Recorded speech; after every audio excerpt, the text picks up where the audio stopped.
My father passed away, leaving behind some belongings that I thought of sharing with my husband.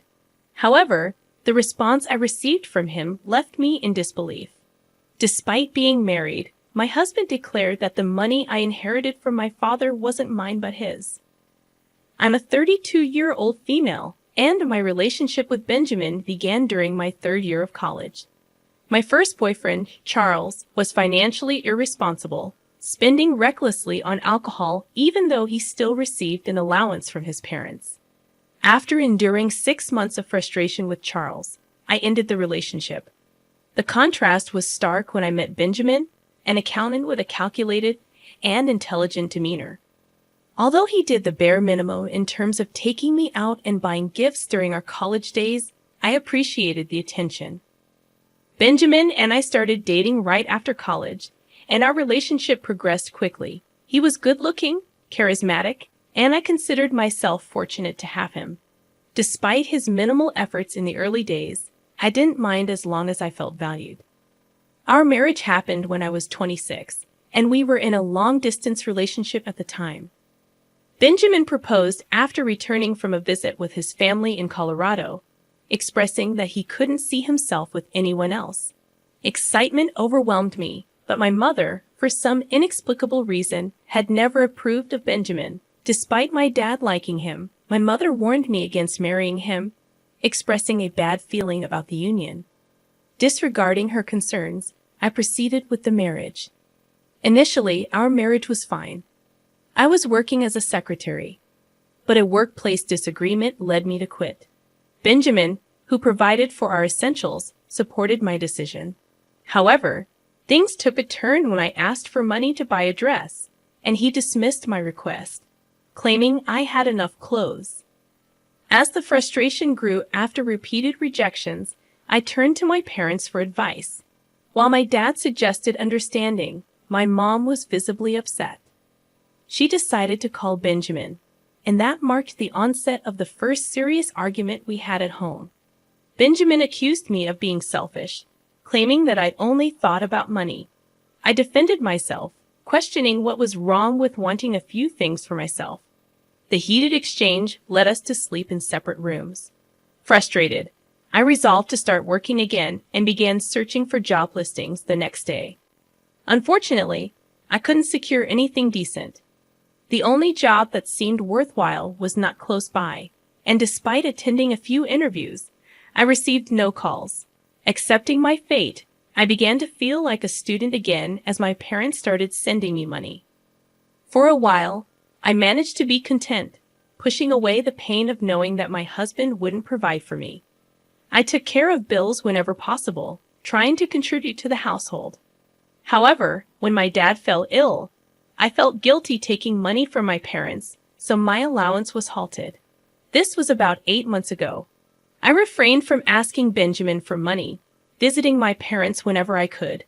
My dad's health deteriorated, and my mom struggled with managing both his care and the bills. I suggested staying over since I was unemployed, but Benjamin objected, fearing it would cause problems in our marriage. In desperation, I found a solution through a friend, Julie. 4 months ago, I lent her some money from my father, and she started a multi-purpose business. Handling the finances, I also received a reasonable portion of the monthly earnings, contributing to my dad's treatment. Whether Benjamin knows about this, I'm uncertain as I didn't inform him. At this point, all I want is for my dad to recover. In an update, I shared the difficulty of overcoming my father's recent death. He passed away over 3 weeks ago, and I was devastated.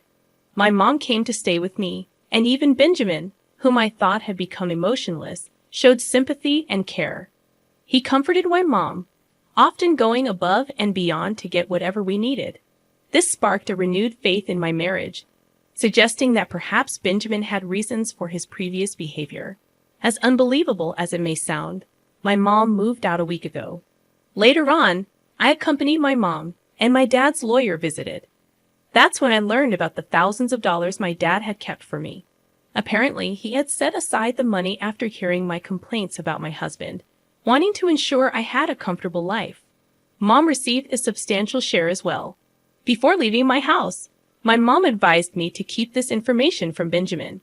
It puzzled me because I thought she was starting to like him, but I suppose I'll never truly understand. Considering expanding my business with Julie, I discussed the idea with her when I got home. She was enthusiastic, but suggested waiting a while since the complex was relatively new. Another notable event was my husband asking me out on a date upon returning home. Initially, I thought he was joking, as Benjamin rarely engaged in humor, especially since we got married. It turned out to be a pleasant change, and we enjoyed our dinner. Post-dinner talks centered around how my mom and I were coping.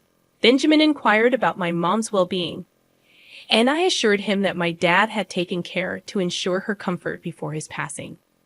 That's when he found out about the money my dad had left me in his will. While I didn't disclose the amount, I saw no reason to hide the fact that my father had left me an inheritance.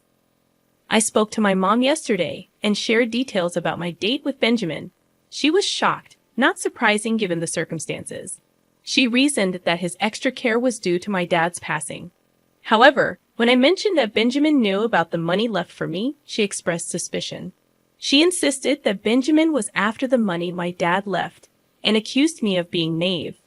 We ended up in a heated argument, with her claiming that Benjamin loved his money more than me. I defended my husband, attributing her dislike for him to her unfounded suspicions. After the phone call, I was in such a bad mood that even Benjamin noticed. When I told him about the argument, he laughed it off, stating that I would never take the money given to me. Before I could exhale in relief, he dropped a bombshell, saying that everything I had was his since we were married. He gave me a casual kiss on the cheek and fell asleep, leaving me restless and confused. Now, he wants to discuss the money, jokingly offering free advice on how not to spend it all. As my husband left the house, promising to see me in the evening, the dread I felt from the previous night intensified. I began to realize that my mom might have been onto something, and I should have heeded her advice to keep my mouth shut. The notion that his is mine because we're married was nothing but nonsense. While I acknowledge my mistake in sharing everything with Benjamin, it's a blunder I won't repeat. Update number 2. My dad left money behind, and it turns out Benjamin was truly after it. How did everyone else see this but me? Even Julie figured it out when I confided in her 2 weeks ago. Unable to discuss it with my mom due to strained relations, I didn't want to admit she was right about Benjamin. It wasn't an ego thing. I just didn't want to hear her suggest divorce again. Julie, a single mother, sympathized but had no clear advice. Eventually, I mustered the courage to discuss my fears with Benjamin, hoping for understanding. Unfortunately, it only led to a heated argument. I explained that the money left by my father was mine to use as I saw fit. But Benjamin asserted that, as a married couple, everything should be shared. When I pressed him on what he had shared between us, he argued that he covered all household expenses without consulting me. I countered that it was his responsibility, and he could have communicated if he needed money. In his eyes, I became the villain, and he ominously warned me of regret. The situation worsened as Benjamin stopped eating at home, dismissing my cooking, and presented me with bills to pay. When I resisted, he threatened not to take responsibility for the consequences. I refused to sleep with him, and 3 days ago, our power was cut off. Benjamin was absent, leaving me bewildered. Desperate, I called him, offering to contribute to the bills. He returned the next morning, and I handed him the money, having stayed with my mom. I confided in Julie, shocked at Benjamin's pettiness. Julie advised me to give him whatever he wanted for the sake of peace in the household. There was a clause, though, leaving me wondering if she subtly suggested filing for divorce. Yesterday, when I asked Benjamin for money for groceries, he refused, claiming I had the means to go to the supermarket. Another fight ensued on the spot. I confronted Benjamin, telling him he was being unreasonable and petty. In response, he accused me of selfishness, claiming I couldn't see what he had done for me all this time. After a moment of silence, I devised a plan. I informed Benjamin that I would act irresponsibly and selfishly, as he alleged I was, until he ceased his behavior. The next morning, Benjamin questioned why I hadn't ironed his work shirts. I replied that they weren't mine, and he had hands to do it himself. He laughed, called me wicked, and decided to go to the laundromat. My heart broke as he left the house. Eventually, I sought solace in my mother, sharing everything with her. As I suspected, she concluded that my marriage was falling apart and suggested filing for divorce. I stayed with her, crying my eyes out. I recently spoke with Benjamin, informing him that I wasn't feeling well and needed to stay with my mother temporarily. In response, he threatened divorce, claiming no use for a selfish wife, demanding I return home ASAP. Despite the white lie, I wonder if my actions were wrong.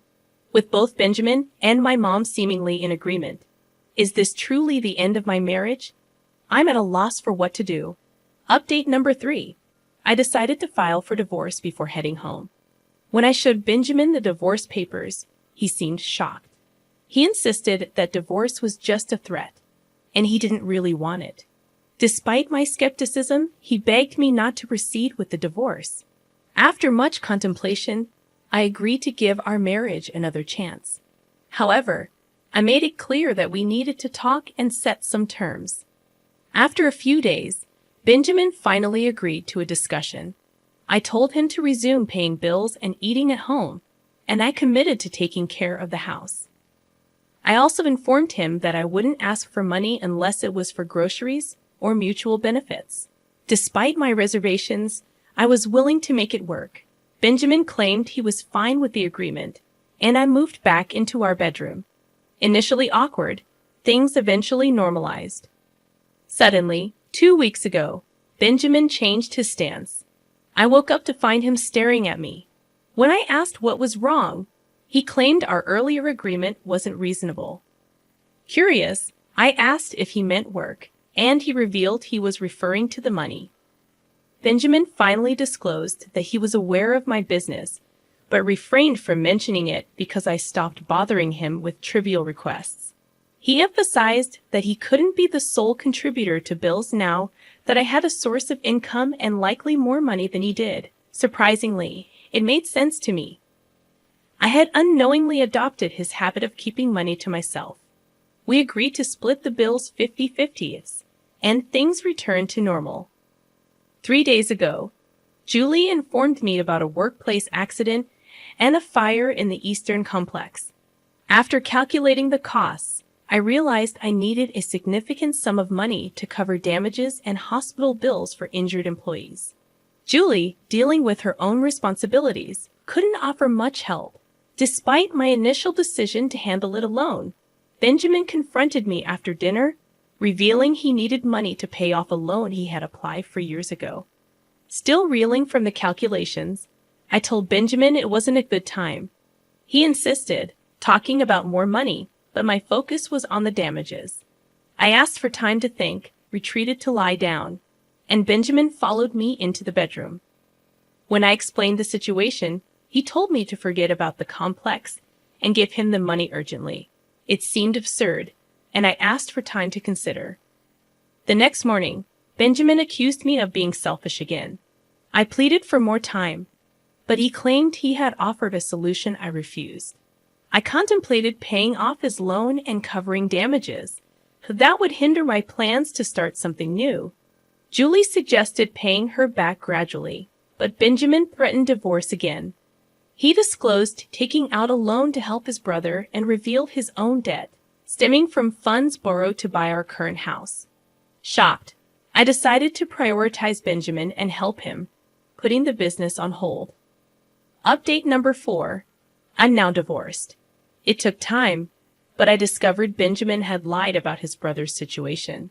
On a whim, I called John, Benjamin's brother, offering help.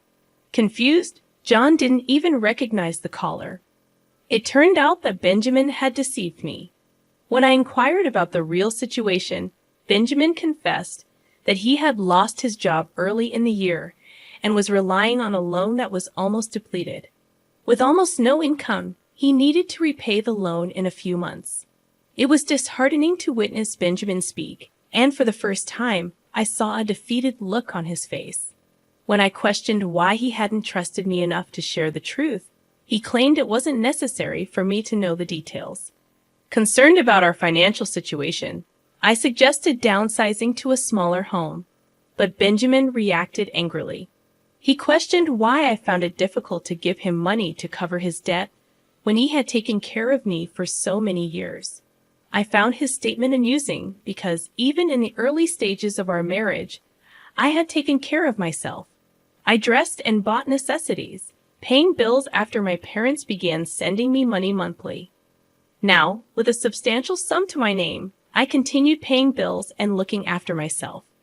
I recounted all these financial moves to him, excluding details about the business. When Benjamin threatened divorce, I welcomed it, tired of the secrets, lies, and the pain of being in a marriage devoid of love. I packed my belongings and left the house, seeking refuge with my mother. I informed Julie that I would be taking a break for some time, and she understood. Benjamin offered no apology this time, making my decision to divorce him easier. The divorce was finalized 3 weeks ago. I am now focusing on self-care and ensuring the success of the business. While I don't know how Benjamin is faring, I do know he no longer lives in our former home, and I haven't seen or heard from him. It seems like the end of my relationship with my husband. It will take time, but I'm making an effort to leave the past behind. As we conclude this story, we learn that the narrator has reached a breaking point with Benjamin, deciding to cut ties and prioritize her own well-being. The audience is encouraged to share their thoughts on the story and any similar experiences in the comments section. The narrator's journey involves moving on from a toxic relationship and focusing on personal and professional growth.